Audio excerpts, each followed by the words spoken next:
So hello everyone, welcome back to my YouTube channel. So ಇವತ್ತು ಬೆಳಗ್ಗೆಯಿಂದನೇ blog ಮಾಡ್ಕೋತಾ ಇದ್ದೀನಿ. ಇವಾಗ ಜಸ್ಟ್ ಎದ್ದೆ, ಟೈಮ್ ಇವಾಗ 5:30. ಸೊ ಜಸ್ಟ್ ಇವಾಗ ತಾನೇ ಎದ್ದೆ. ಸೊ ಬೆಳಗ್ಗೆ ಇವಾಗ 5:30 ಆಗಿರೋದ್ರಿಂದ ಫಾಗ್ ಎಲ್ಲ ಇನ್ನೂ ಇದೆ. ಐ ಹೋಪ್ ನಿಮಗೆ ಫಾಗ್ ಎಲ್ಲ ಕಾಣಿಸ್ತಿದೆ ಅಂದ್ಕೊಂಡಿದ್ದೀನಿ. ಕ್ಯಾಮ್ರಾದಲ್ಲಿ ಅಷ್ಟೊಂದು ಕಾಣ್ತಿಲ್ಲ, ಬಟ್ ಸ್ಟಿಲ್ ಲೈವಾಗಿ ನೋಡೋಕ್ಕೆ ತುಂಬ ಫಾಗಿ ಆಗಿದೆ. ನೆನ್ನೆ ರಾತ್ರಿ ಮಳೆ ಜೋರಾಗಿ ಬಂದಿರೋದ್ರಿಂದ ಟೆರೆಸ್ ಫುಲ್ಲು ಗಲೀಜಾಗೋಗಿದೆ. ಇದನ್ನು ಕ್ಲೀನ್ ಮಾಡಬೇಕು. ನೆಕ್ಸ್ಟ್ ನಾನು ಇವಾಗ ತಾನೇ ಇವಾಗಿಂದ ಏನೇನಾಗುತ್ತೆ ಎಲ್ಲ ಶೇರ್ ಮಾಡ್ತೀನಿ. So let us start. ನಾನಿವತ್ತು ಆಯಿಲ್ ಪುಲ್ಲಿಂಗ್ ಮಾಡೋಣ ಅಂತ ಕ್ಯಾಮ್ರಾ ಸೆಟ್ ಮಾಡಿಕೊಂಡೆ. ಇದನ್ನು ನನ್ನ ರೀಸೆಂಟ್ ರೂಟೀನಲ್ಲಿ ಅಡಾಪ್ಟ್ ಮಾಡ್ಕೋತಾ ಇದ್ದೀನಿ.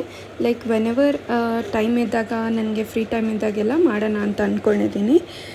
Since I am working also ನನಗೆ ಅಷ್ಟೊಂದು ಟೈಮ್ ಇರೋಲ್ಲ. Like weekly at least 2 to 3 times ಮಾಡೋಣ ಅಂತ ಅಂದ್ಕೊಂಡಿದ್ದೀನಿ.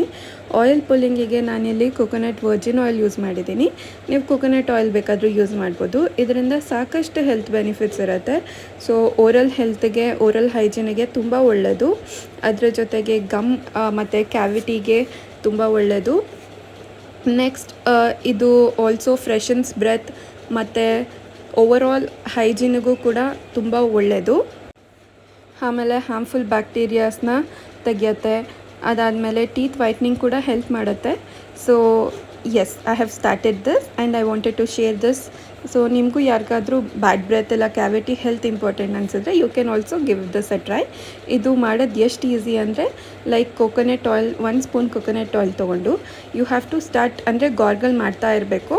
ಒಂದು 5 ಮಿನಿಟ್ಸ್ ಇಲ್ಲ 10 ಮಿನಿಟ್ಸ್, ನಿಮಗೆ ಎಷ್ಟು ಹೊತ್ತಾಗುತ್ತೋ ಅಷ್ಟು ಹೊತ್ತು ಮಾಡಿ, 5 to 10 minutes. So that's it. ಎದ್ದ ತಕ್ಷಣ ಗಾರ್ಗಲ್ ಮಾಡಿಬಿಟ್ಟು you have to wash your mouth ಅಷ್ಟೇ. ಸೊ ಇದು ಬ್ಯಾಡ್ ಬ್ಯಾಕ್ಟೀರಿಯಾನ ಕೂಡ ತೆಗೆಯುತ್ತೆ. ಆಮೇಲೆ ಗುಡ್ ಬ್ಯಾಕ್ಟೀರಿಯಾಸ್ಗೆ ಕೂಡ ತುಂಬ ಒಳ್ಳೆಯದು ಬೆಳಗ್ಗೆ ಎದ್ದ ತಕ್ಷಣ ಮಾಡೋದ್ರಿಂದ. ಸೊ ಇದರಿಂದ ಯಾವುದೇ ರೀತಿ ಅಲರ್ಜಿ ಆಗಲಿ ಸೈಡ್ ಎಫೆಕ್ಟ್ಸ್ ಆಗಲಿ ನನಗೆ ಇನ್ನೂ ಬಂದಿಲ್ಲ. ಸೊ ನೀವು ಇದನ್ನು ಟ್ರೈ ಮಾಡಬೇಕು ಅಂತ ಅಂದ್ಕೊಂಡಿದ್ರೆ so you can also just give it a try. ನಿಮಗೆ ಕೊಕೊನಟ್ ಆಯಿಲ್ ಅಲರ್ಜಿ ಇದ್ದರೆ ಪ್ಲೀಸ್ ಸ್ಕಿಪ್ ದಿಸ್. ನೆಕ್ಸ್ಟ್ ಇದೆಲ್ಲ ಆಗಿ ಕ್ಲೀನಾಗಿ ಫ್ರೆಶ್ ಅಪ್ ಆದಮೇಲೆ ವಾಕಿಂಗ್ ಮಾಡ್ತೀವಿ. ಸೊ ನಮ್ಮ ಮನೇಲಿ ಇಬ್ಬರು ಇರೋದ್ರಿಂದ ಒಬ್ಬರನ್ನ ಫ್ರೋಡೋನ ನನ್ನ ತಂಗಿ ಮೋಸ್ಟ್ ಪ್ರಾಬಬ್ಲಿ ಅವಳು ಕರ್ಕೊಂಡು ಹೋಗ್ತಾಳೆ, ಬಿಕಾಸ್ ಅವ್ನು ತುಂಬ ಲಾಂಗ್ ವಾಕ್ ಹೋಗಬೇಕು. ಇನ್ನು ಇವನ್ನ ನಾನು ಕರ್ಕೊಂಡು ಹೋಗ್ತೀನಿ. ಸೊ ಆಗಲೇ ಹೇಳ್ದಂಗೆ ಮಳೆ ಬಂದಿರೋದ್ರಿಂದ ಸ್ವಲ್ಪ ಮೆಸ್ಸಿಯಾಗಿದೆ, ಬಟ್ ಸ್ಟಿಲ್ ಮಾರ್ನಿಂಗ್ ವಾಕ್ ತೊಗೊಳ್ಳೋದ್ರಿಂದ ಹೆಲ್ತ್ಗೆ ತುಂಬ ಒಳ್ಳೆಯದು. ಆಮೇಲೆ ನಿಮಗೆ ಮೈಂಡ್ ಕೂಡ ಫ್ರೆಶ್ ಆಗುತ್ತೆ.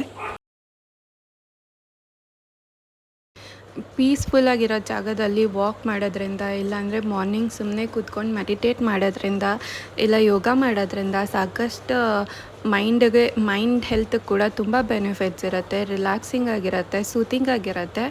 ಸೊ ನೀವು ಕೂಡ ನಿಮಗೆ ಯಾವ ಫಿಸಿಕಲ್ ಆ್ಯಕ್ಟಿವಿಟಿ ಇಲ್ಲ ವಾಕಿಂಗ್ ಇಲ್ಲ ಮೆಡಿಟೇಷನ್ ಏನು ಬೇಕಾದರೂ ಬೆಳಗ್ಗೆ ಎದ್ದ ತಕ್ಷಣ ಮಾಡಿದ್ರೆ that is an advantage to your health. So ಇವಾಗ ನಾವು ವಾಕ್ನ ಮುಗಿಸ್ಕೊಂಡು ಬರಬೇಕು. ಸೊ ನೆಕ್ಸ್ಟ್ ವಿಡಿಯೋನ ವಾಕ್ ಮುಗಿಸ್ಕೊಂಡು ಬಂದಮೇಲೆ ಕಂಟಿನ್ಯೂ ಮಾಡ್ತೀನಿ. ನೆಕ್ಸ್ಟ್ ವಾಕ್ ಮುಗಿಸ್ಕೊಂಡು ಬಂದ ತಕ್ಷಣ ನಾನು ಬಿಸಿನೀರು ಕುಡಿತೀನಿ. ಸೊ ಬಿಸಿನೀರು ಕುಡಿಯೋದನ್ನು ವಿಡಿಯೋ ಮಾಡ್ಕೊಳ್ಳೋಕ್ಕಾಗಿಲ್ಲ, ಮರ್ತೋಯ್ತು. ಸೊ ನೆವರ್ ಮೈಂಡ್, ಹಳೆ ವಿಡಿಯೋಸಲ್ಲಿ ನಂದು ಇರುತ್ತೆ, ನೋಡ್ಕೊಳ್ಳಿ. ಹೆಲ್ತ್ ಬೆನಿಫಿಟ್ಸ್ ಸಾಕಷ್ಟು ಇರುತ್ತೆ. ಸೊ ನೀವು ಕೂಡ ಟ್ರೈ ಮಾಡ್ಬೋದು. ಅದಾದಮೇಲೆ ಬಂದ್ಬಿಟ್ಟು ವಾಷಿಂಗ್ ಮಿಷಿನಿಗೆ ಬಟ್ಟೆ ಹಾಕ್ತೀನಿ. ಯಾಕಂದರೆ ಬಟ್ಟೆ ಆಗೋ ಟೈಮಲ್ಲಿ ಬೇರೆ ಎಲ್ಲ ಕ್ಲೀನ್ ನೆಕ್ಸ್ಟ್ ನನ್ನ ರೂಮ್ನ ಕ್ಲೀನ್ ಮಾಡ್ಕೊಳ್ಳೋಕೆ ಸ್ಟಾರ್ಟ್ ಮಾಡಿದೆ. So cleaning is very important. ಆಮೇಲೆ ಇದೆಲ್ಲ ಜಸ್ಟ್ ಒಂದು ದಿನದ ಗಲೀಜಷ್ಟೇ. ಯಾಕಂದರೆ ಓವರ್ ನೈಟ್ ಫ್ರೋಡೋ ಕುಕ್ಕು ಎಲ್ಲ ಇರ್ತಾರಲ್ಲ, ಅವರು ಅದು ಇದು ಪುಲ್ ಮಾಡೋದು, ಅವ್ರಿಗೆ ಟ್ರೀಟ್ ಕೊಡೋದು, ಆಮೇಲೆ ನಾನು ವರ್ಕ್ ಮಾಡೋದು ಎಸೆನ್ಷಿಯಲ್ಸ್ ಎಲ್ಲ ಇಟ್ಕೊಂಡಿರೋದ್ರಿಂದ ಸೊ ಇಷ್ಟ ಆಗುತ್ತೆ. ಆ್ಯಂಡ್ ಫಾರ್ ಸಮ್ ರೀಸನ್ಸ್ ಎಲ್ಲದನ್ನೂ ರೆಕಾರ್ಡ್ ಮಾಡ್ಕೊಳ್ಳೋಕ್ಕಾಗಿಲ್ಲ, ಬಿಕಾಸ್ ಕುಕ್ಕು ಮತ್ತು ಪಪ್ಪೀಸ್ ಎಲ್ಲ ತೀಟೆ ಮಾಡ್ತಾಯಿದ್ರು. ಮತ್ತು ನನ್ನ ಕ್ಯಾಮ್ರಾ ಆ್ಯಂಗಲ್ಸ್ ಸೆಟ್ ಮಾಡ್ದಂಗೆಲ್ಲ ಅವರು ಚೇಂಜ್ ಮಾಡ್ತಿದ್ರು. ಎಂಟೈರ್ ರೂಮ್ನ ನಾನು ನೀಟಾಗಿ ಕ್ಲೀನ್ ಮಾಡಿಬಿಟ್ಟು ಬೆಡ್ ಸ್ಪ್ರೆಡ್ಡು ಮತ್ತು ಎವ್ರಿ ವೀಕ್ ನನಗೆ ಬೆಡ್ ಸ್ಪ್ರೆಡ್, ಬೆಡ್ ಶೀಟ್ಸ್ ಮತ್ತು ಪಿಲೋ ಕಾರ್ಸ್ ಚೇಂಜ್ ಮಾಡೋ ಹ್ಯಾಬಿಟ್ ಇದೆ. ಸೊ ಅದನ್ನು ಮಾಡಿಕೊಂಡೆ, ಬಟ್ ಅನ್ಫಾರ್ಚುನೇಟ್ಲಿ ಅದು ರೆಕಾರ್ಡ್ ಆಗಿಲ್ಲ. ಪಪ್ಪಿ ಓಡಾಡ್ತಿತ್ತಲ್ವ, ಸೊ ಕ್ಯಾಮ್ರಾ ತಿರುಗಿಸ್ಬಿಟ್ಟಿದೆ, ನಾನು ನೋಡ್ಕೊಂಡಿಲ್ಲ. ನೆಕ್ಸ್ಟ್ ಎಲ್ಲ ನೀಟಾಗೆ ಸೆಟ್ ಮಾಡಿಬಿಟ್ಟು ಇವತ್ತೇನು ಮಾಪ್ ಮಾಡಿಲ್ಲ. ಲೈಕ್ ಮಾಪ್ ಅಂದರೆ ವಾರದಲ್ಲಿ 3 ಸತಿ ಮಾಪ್ ಮಾಡ್ತೀನಿ ಅಷ್ಟೇ. ಇಲ್ಲಾಂದರೆ ಯಾವ್ದಾದ್ರು ಹಬ್ಬ ಇದ್ದರೆ ಅವತ್ತು ಹಿಂದಿನ ದಿನ ಸ್ಕಿಪ್ ಮಾಡ್ತೀನಿ. ಸೊ ಇದನ್ನೆಲ್ಲ ನೀಟಾಗಿ ರೆಕಾರ್ಡ್ ಮಾಡ್ಕೋಬೇಕಾದ್ರೆ ಏನು ಮಾಡಿದೆ ಪಪ್ಪಿ ಅಂದರೆ, ನನ್ನ ಫೋನ್ನ ಬೀಳಿಸ್ಬಿಟ್ಟಿದೆ, ಕ್ಯಾಮ್ರಾನ ಫೋನ್ ಸ್ಟ್ಯಾಂಡ್ನ ಬೀಳಿಸ್ಬಿಟ್ಟಿದೆ. ಬಟ್ ಅನ್ಫಾರ್ಚುನೇಟ್ಲಿ ಕ್ಯಾಮ್ರಾ ನೋಡ್ದೋಗಿರಲಿಲ್ಲ. ಸೊ ಇದು ಸ್ಲೋ ಆಗಿ ರೆಕಾರ್ಡ್ ಆಗಿದೆ. ಬಟ್ ಸ್ಟಿಲ್ ಇದನ್ನೆಲ್ಲ ಮತ್ತೆ ಫಾಸ್ಟಾಗಿ ನೀಟ್ ಮಾಡಿ ಈಚೆ ಕಡೆನೂ ಫುಲ್ಲು ಕ್ಲೀನ್ ಮಾಡಿಬಿಟ್ಟು and I thought before after ಹೆಂಗಿದೆ ಅಂತ ಹಾಕೋಣ ಅಂತ ಅಂದ್ಕೊಂಡೆ. ಬಟ್ ಸ್ಟಿಲ್ ಹಾಕೋಕ್ಕಾಗೇ ಇಲ್ಲ. ನೆಕ್ಸ್ಟ್ ಕೆಳಗಡೆ ಬಂದಿದ ತಕ್ಷಣ ಪಪ್ಪೀಸ್ ಎಲ್ಲ ಬಂದಿದ್ವು. ಸೊ ಅದಕ್ಕೂ ಹೊಟ್ಟೆ ಹಸ್ತಿರುತ್ತೆ. ಎಲ್ಲ ಹೊಟ್ಟೆ ಹಸ್ತಿದ ತಕ್ಷಣ ನಮ್ಮ ಮನೆ ಮುಂದೆ ಬರ್ತಾರೆ. ಫ್ರೋನೂ ವಾಕ್ ಮುಗಿಸ್ಕೊಂಡು ಬಂದಿದ್ದ. ಸೊ ಎಲ್ಲರೂ ಜೊತೆನೂ ಒಂದು ಸ್ವಲ್ಪ ಹೊತ್ತು ಚೆನ್ನಾಗಿ ಟೈಮ್ ಸ್ಪೆಂಡ್ ಮಾಡಿದ್ದಾಯಿತು. ಎಲ್ಲ ಪಪ್ಪೀಸ್ಗೂ ಪ್ಯಾಂಪರ್ ಮಾಡಬೇಕು, ಲವ್ ಬೇಕು ಅಂದರೆ ಎಷ್ಟು ಇಷ್ಟ ಅಂದರೆ ಸಿಕ್ಕಾಪಟ್ಟೆ ಇಷ್ಟ. ಸೊ ಒಂದು ರೌಂಡ್ ಇದಾದಮೇಲೆ ಕುಕ್ಕುಗೆ ಯಾಕೋ ಒಂಥರ ಕ್ವೈಟಾಗಿದ್ದ, ಹುಷಾರಿಲ್ದಿರೋ ಥರ.